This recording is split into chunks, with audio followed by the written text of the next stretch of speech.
comme mon président aime le dire, comme le président Tiani l'a dit ce matin, il faut voir la main de Dieu dans ce qui nous arrive.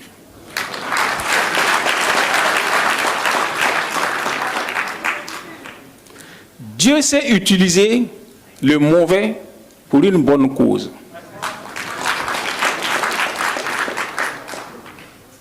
Donc, depuis longtemps, nous prêchions, n'est-ce pas, l'unité africaine. Et comme j'ai eu à le dire, j'avais déjà dit que ces trois pays-là doivent commencer à aller ensemble. Donc, le Premier ministre est témoin. Les gens m'avaient dit que trois pays pauvres, comment ils peuvent se mettre ensemble, que pourquoi ne pas aller vers le Ghana, vers la Côte d'Ivoire. J'ai dit non.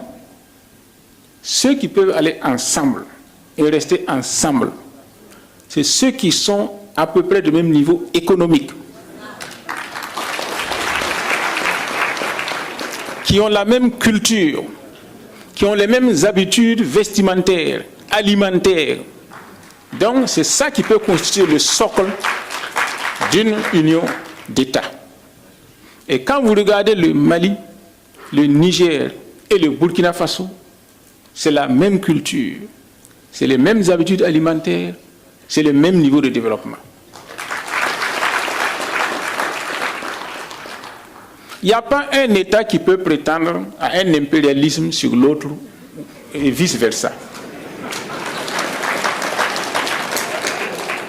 Donc, ce serait un pied d'égalité et en fonction de nos intérêts que nous allons discuter.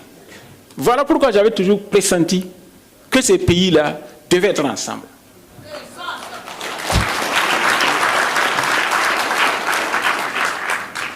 Pendant longtemps, nous avons attendu le Niger. Et enfin, le Niger est venu.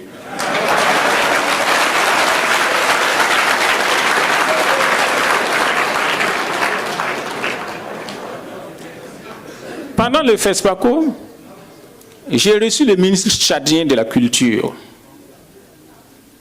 Et je lui ai dit, le Mali et nous avançons vers l'union. Nous vous attendons aussi. Alors, aussitôt au Burkina Faso, j'ai reçu tout un tas de volets qui disent que oui, voilà, que les Tchadiens sont pro-français, que pourquoi moi je m'adresse à eux, etc. Il dit non, je ne m'adresse pas au gouvernement français, au gouvernement tchadien. Je m'adresse au peuple tchadien, à travers son ministre. En parlant au ministre tchadien, ce n'est pas lui que je vise le peuple tchadien. Que les Tchadiens prennent leurs responsabilités. C'est eux que nous attendons maintenant.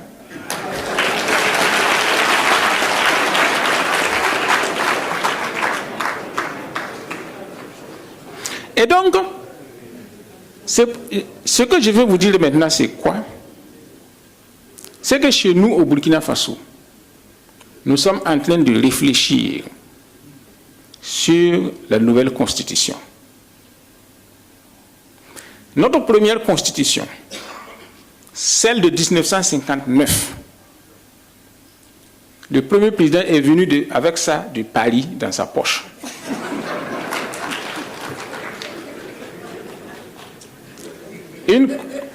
Oui.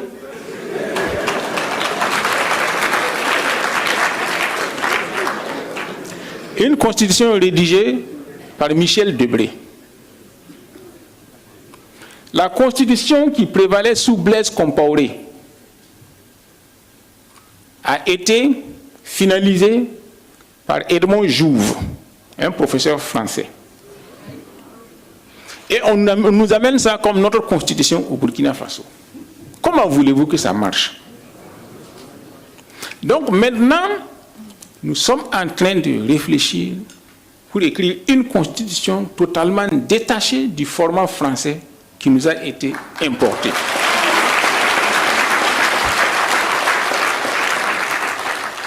Nous allons lancer de grands débats.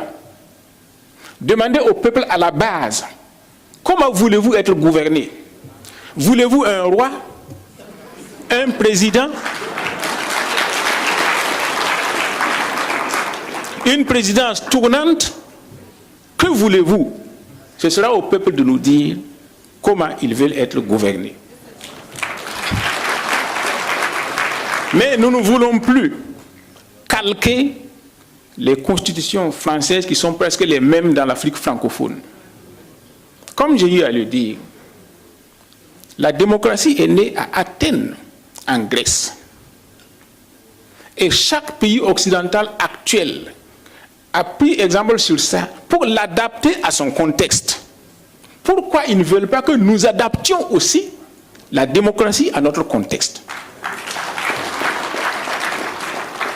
Si notre peuple dit « nous voulons être gouvernés par un militaire », pourquoi nous allons le refuser?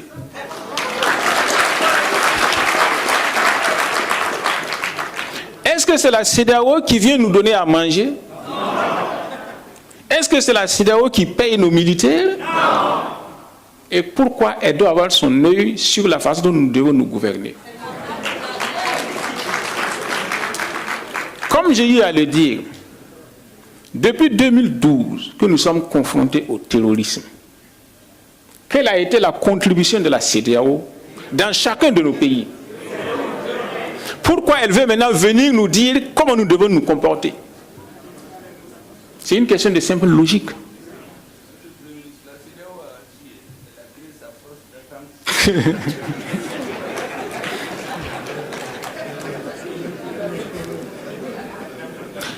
Donc, il ne faut plus qu'on se laisse divertir. Ne nous laissons plus divertir. C'est à nous de prendre notre destin en main. Et ce que dit la CEDEAO et ses maîtres ne nous concerne pas. Nous avons déjà, nous qui sommes ici, nous avons déjà fait une partie de notre parcours. Nous ne nous battons plus pour nous-mêmes. Nous nous battons pour la postérité.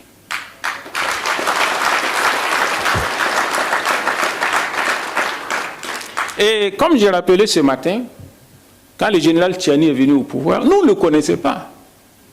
Donc on ne savait pas vers où il devait aller, où il pouvait aller. Mais il a dit une chose qui m'a marqué. Je ne peux pas répéter mot à mot. Il a dit, moi je suis déjà assez âgé.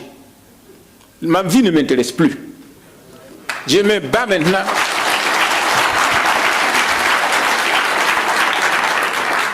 Je me bats maintenant pour mon pays. Ça, je me suis dit, voilà un homme.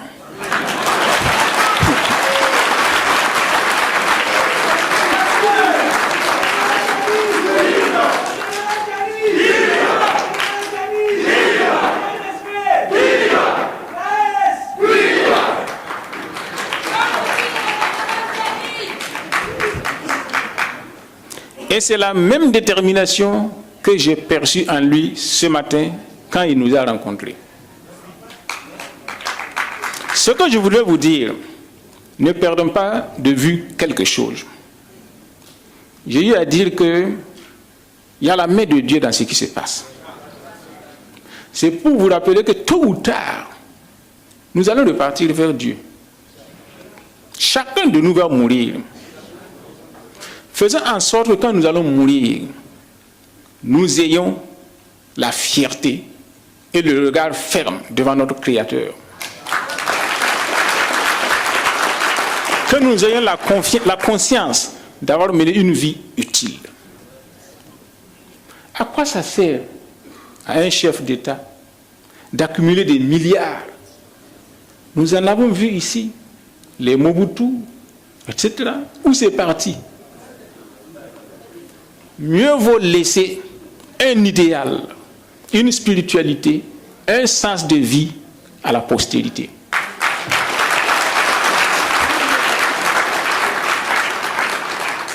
Notre président Thomas Sankara a été sauvagement assassiné. Il n'a rien laissé. Il n'a rien laissé. Ah, ok.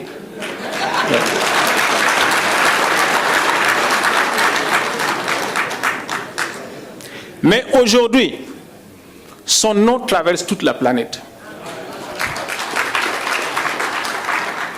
Ça doit être un idéal pour nous. Et donc, si nous avons cet idéal-là, je suis sûr que nous pouvons aller très loin. Maintenant, ce que je vais vous demander, et que je ne cesse de demander, l'une des raisons pour lesquelles les précédentes fédérations ont aussi échoué, ce sont les égoïsmes nationaux.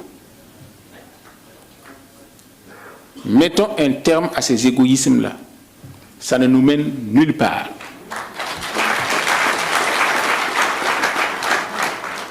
C'est ça qui a construit l'Amérique.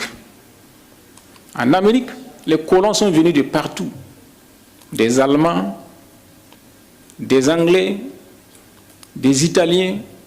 Mais ils se sont dit tous, nous avons la même destinée. Et ils ont construit leur pays.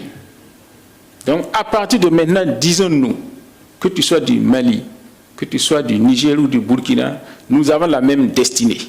On y va ensemble.